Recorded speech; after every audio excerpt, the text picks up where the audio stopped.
अद्भुत।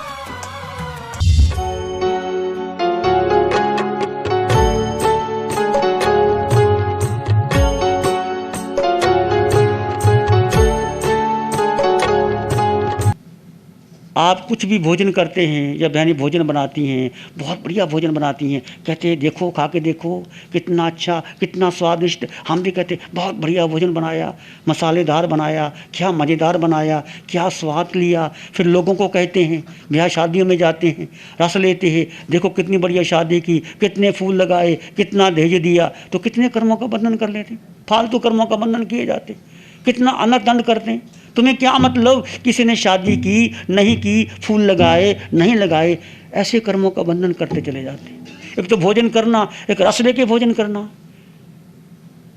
पांच इंद्रियों के विषयों पे जितना गृत हो करके रस लेके करोगे, वो कर्मों के पुंज बन जाते हैं। वो कहाँ? आत्मा के ऊपर।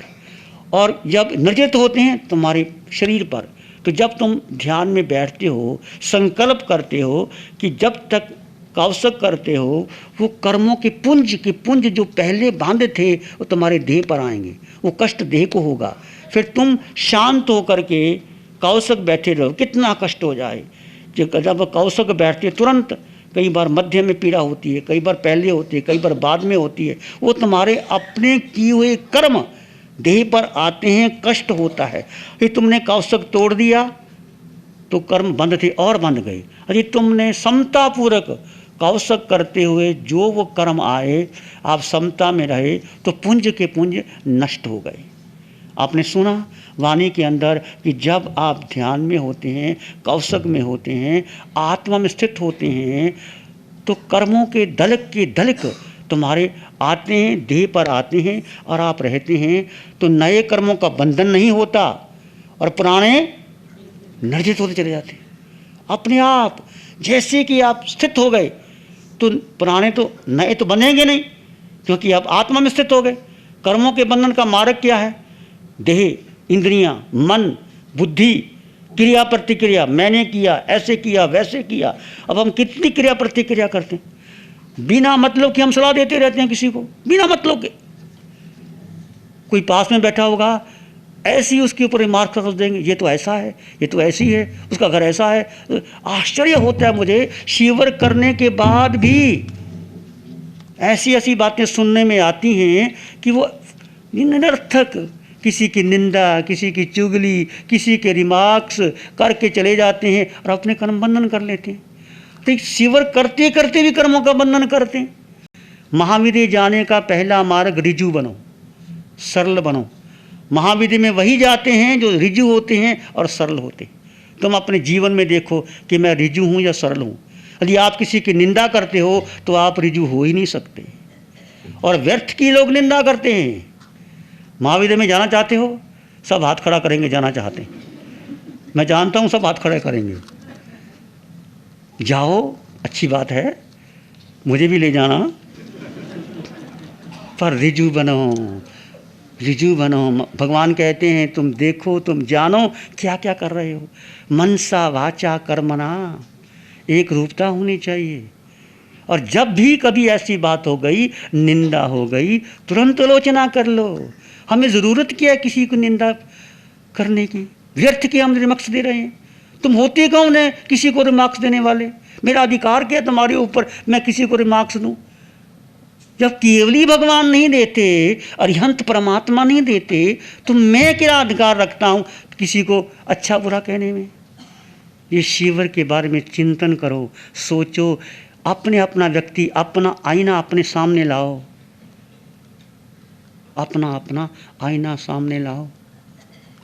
पसीना मौत का माथे पे आया, पसीना मौत का माथे पे आया, आईना लाओ, हम जिंदगी की आखिरी तस्वीर देखेंगे। पसीना मौत का माथे पे आया, रोज ही मौत आ रही है, नज़दीक आ रही है नहीं। पसीना मौत का माथे पे आया, आईना लाओ, हम जिंदगी की आखिरी तस्वीर देखेंगे। रोज़ ज़िंदगी की तस्वीर देख रहे हो, इसलिए बचो। निंदा, व्यर्थ की प्रशंसा, व्यर्थ के कटु वचन, व्यर्थ की माया, कुछ मिलने वाला नहीं।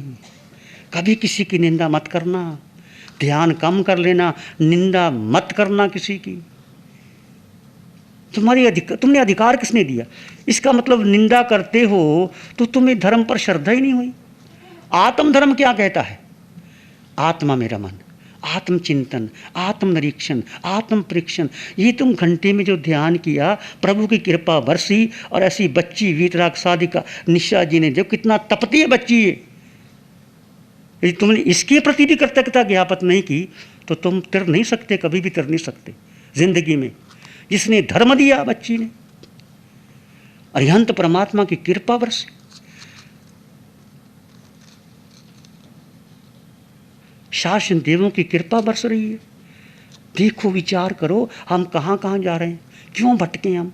अनंत काल में 4 गति 84 लाख जीवा योनि में भ्रमण किया, मैंने भी किया और तुमने भी किया। एक संकल्प करो कि अब हम मिथ्यात्व को तोड़ेंगे। मिथ्यात्व को बोलने से नहीं टूटेगा। जीव को अजीव समझे तो मिथ्यात्व, अजीव को जीव समझे तो मिथ्यात्व। ये मैंने बचपन में मैंने भी याद कर लिया था। जब घर में थी ना, 25 बोल का थोकड़ा याद कर लिया, और बड़े मैंने 25 बोल का थोकड़ा याद कर लिया, मैंने 9 तत्व याद कर लिया, मैंने 26 द्वार याद कर लिया, पर साधु बनने के बाद भी समझ में नहीं आई। मैं अपनी आलोचना आपके सामने करता हूँ। साधु बनने के बाद भी ये साधना, जब तक अरिहंत परमात्मा की कृपा नहीं हुई तो हमें जीव और अजीव का बोध नहीं हुआ। शास्त्र पढ़ने से जीव और अजीव का बोध नहीं होता। उस परमात्मा की कृपा बरसी, साधना समझाया, फिसलते जीव क्या है अजीव क्या है। शास्त्र बड़े पढ़े हैं, 32 शास्त्र पढ़ लो तुम्हें, जब कोई अरिहंत परमात्मा की कृपा नहीं बरसेगी तुम नहीं समझ पाओगे। पंचम काल के साधु साध भी यही कर रहे हैं, सब प्रवचन दे रहे हैं, सब बुला रहे हैं, भीड़ इकट्ठी करना चाहते हैं, गुरु बनना चाहते हैं। शिष्य बनने को कोई तैयार नहीं, सब गुरु बनना चाहते हैं। अरे भाई, गुरु तो बन जाओ, गुरु की लायकात तो रखो। बेसिक जो फंडामेंटल है, मिथ्यात्व ही नहीं टूटा। मिथ्यात्व कहो, अज्ञान कहो, माया कहो, मोह कहो, सभी ग्रंथों में यही लिखा है। वेदांत में माया कहते हैं, सब ग्रंथों में अलग अलग विधि दी है। माया, मिथ्यात्व, अज्ञान, मोह, कामना, इच्छा, सब यहाँ से पैदा होती।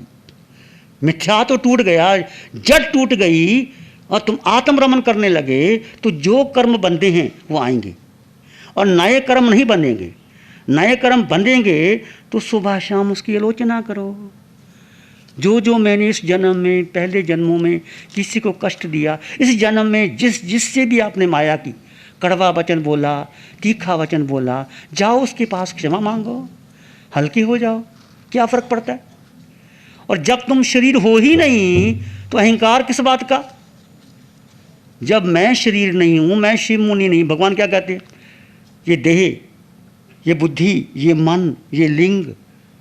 लिंग का मतलब पुरुष लिंग, स्त्रीलिंग, मैं माता, मैं पुरुष, मैं साधु, ये सब लिंग में आते हैं। 3 स्त्रीलिंग, पुरुष लिंग, नपुंसकलिंग। इसमें भी हम अपना लिंग सिद्ध करते हैं। फिर जाति, फिर कुल, फिर परंपरा, फिर खानदान, फिर धन, मैं धनवान, मैं अमीर, मैं गरीब, ये सारे संबंध देह के हैं। जब तुम्हें कोई कुछ भी कहे, ये सब शरीर का है, मैं शरीर हूँ नहीं, मैं आत्मा हूँ। आत्मा को कोई सगा है ही नहीं, ना आत्मा किसी की सगा है, ना तुम किसी के सगा हो, तो फिर फर्क क्या पड़ता है। कोई निंदा करे, कोई प्रशंसा करे, कोई आए या ना आए, आत्मा अकेली जाएगी, तुम भी अकेले जाओगे, मैं भी अकेले जाऊंगा। ना मालूम कब श्वास टूटेगा। फिर तुम क्यों अपना बनाते हो मेरा बेटा। लोग पूछते हैं क्या करके जाओगे, बेटे के लिए करके जाना है, उसका कैरेक्टर बिल्डिंग बन के जाना। उस बेटे को मैं धन इतना दे जाऊं तो आराम से जी पाए। ये मिथ्या तो नहीं है। बोलो, बेटा तुम्हारा है, पिता तुम्हारा है, ठीक है, बेटे को मैं नहीं कहता, तुम्हारे पास जो हो वही मालिक बनेगा ना, और उसको जरूरत होगी तो और कमा लेगा। पुत्र सपुत्र तो क्यों धन संचय, पुत्र कपुत्र तो क्यों धन संचय। कितनी सुंदर बात कही है। यदि पुत्र सपुत्र होगा तो और कमा लेगा, यदि पुत्र कपुत्र होगा जो सब कमाया क्या कर देगा, कर देगा। फिर तुम्हें क्या चिंता, तुम क्यों चिंता करते हो। अपनी चिंता करो, स्वय चिंता, स्वयं में रमन, और इतनी गहरी साधना आपको मिल गई, इसका जीवन में उपयोग करो। हर श्वास में उपयोग करना है। उठते बैठते चलते सोते, जब नींद ना आई तो क्या करना? मन ही मन, मैं आत्मा, मैं आत्मा, मैं पुरुष नहीं, मैं स्त्री नहीं, मैं किसी की पत्नी, बोलना नहीं किसी को, क्योंकि सत्य यही है। यदि दोनों ने साधना की होगी तो समझ जाएगा, यदि साधना नहीं की तो फिर अपने मन में रखना और उनको समझाना, जाओ पतिदेव तुम भी साधना करके आओ, यही धर्म का मार्ग है। तुम साधना दो किसी को, बच्चों को साधना में लेके आओ। ऐसी सुंदर साधना विधि अरिहंत परमात्मा की कृपा बरस रही है। मुझे तो बहुत होता है, कोई आए साधना कर ले। यदि आप आलोचना गहराई से करोगे, अंतःकरण से करोगे तो छूट जाओगे। फिर आप ध्यान करते रहोगे। और कुछ कर्म ऐसे होते हैं जो आपने रस लेके बांधे हैं, ये तुम जानती हो। इस जन्म में नहीं, जन्मों जन्मों में। जैसे महावीर ने कर्म किया था, शीशा पगलाया था अहंकार करके कि मैं सम्राट और ये मेरे सेवक, ये संगीत सुनना चाहते हैं, ये सम्राट की आज्ञा मानने को तैयार नहीं। इतना अहंकार था महावीर ने। आज्ञा दे दी, जाओ शीशे गरम गरम शीशा कानों में डाल दो, कह तो दिया।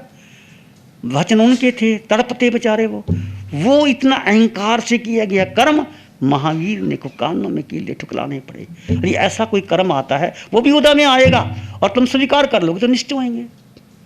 ऐसे कर्म जो निकाचित गाढ़ा गाढ़ कर्म से बांधे हैं, उसका भुगतान शरीर पर ही आएगा। और कुछ कर्म ऐसे होते हैं आलोचना और प्रतिक्रमण से हल्के। बहुत से कर्म हम दिन में कितने कर्म बांधते हैं, व्यर्थ की निंदा, व्यर्थ की जुगली, व्यर्थ के रिमार्क्स, कर्ता भोक्ता बन जाते हैं। मैंने खाना बनाया, बढ़िया खाना बनाया, ये ऐसी छोटी छोटी बातों पर। वो छोटे छोटे कर्म जो होते हैं रस लेके आते हैं आलोचना प्रतिक्रमण से हल्के। जो जैसे किसी ने आपको कुछ बुरा, आपने कहा आई एम सॉरी, तो आपका मन हल्का नहीं हो जाता? चलो ठीक है, सॉरी, ओके।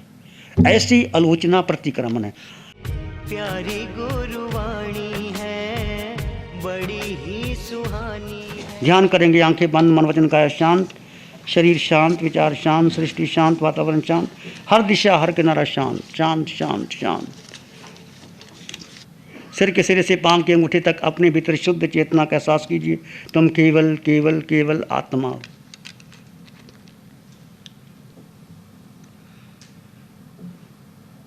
मैं आत्मा हूँ, तुम आत्मा हो। एक आत्म तत्व स्वयं में संपन्न परिपूर्ण है। आत्मा को कुछ नहीं चाहिए। अब आपकी रुचि, आपकी श्रद्धा, आपकी अनुभूति, आपकी प्यास को जन्म दो भीतर से। बहुत बहुत समय व्यर्थ कर दिया। जन्म लेने के बाद कितने वर्ष बीत गए, किसी के 50, 60, 70, 30, 40। हमने रुचि शरीर के इंद्रियों को ली। अब पलट दो रुचि को। आत्मा में रमन, आत्मचिंतन, आत्मनिरीक्षण।